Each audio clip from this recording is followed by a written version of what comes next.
Il croyait avoir trouvé la clé du bonheur avec une valise pleine d'argent. Mais il venait, sans le savoir, d'ouvrir la porte de l'enfer. Dans le coffre de son taxi, cette valise maudite l'attendait, débordante de billets. C'est l'histoire de Moriba Afrique. Benoît était un homme simple.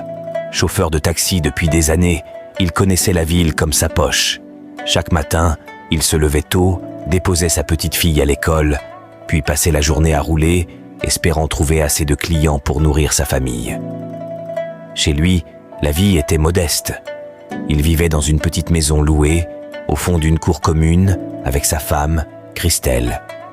Une belle jeune femme douce et patiente, et sa fille unique, Déborah, âgée d'à peine 12 ans. Mais derrière les sourires, il y avait une tension constante. Déborah n'acceptait pas Christelle comme sa mère. Pour elle, la véritable maman, c'était celle que Benoît avait quittée depuis longtemps.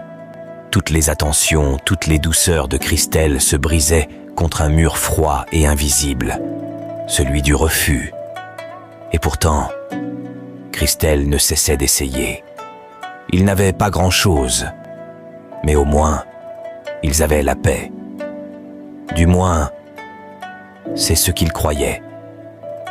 Un matin, comme tant d'autres, Benoît roulait tranquillement quand, au détour d'une rue goudronnée, un jeune homme surgit.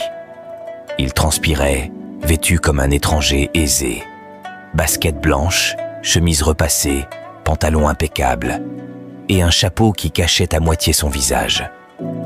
Dans sa main, une lourde valise noire. Essoufflé, il monta à l'arrière et lança d'une voix précipitée. « Dépose-moi vite, je suis pressé. » Benoît conduisit jusqu'à l'adresse indiquée.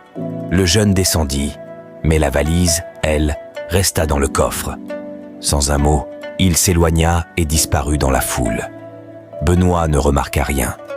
La journée continua mauvaise. Peu de clients, peu d'argent. Le soir, il rentra, gara le taxi dans la cour et commença à le nettoyer. Sa fille, toute joyeuse, vint vers lui pour l'aider. Mais il sourit et lui dit doucement « Ce n'est pas la peine, ma fille. Rentrons, j'ai presque fini. » Le lendemain matin, ils se réveillèrent en retard. Christelle avait déjà préparé Déborah pour l'école.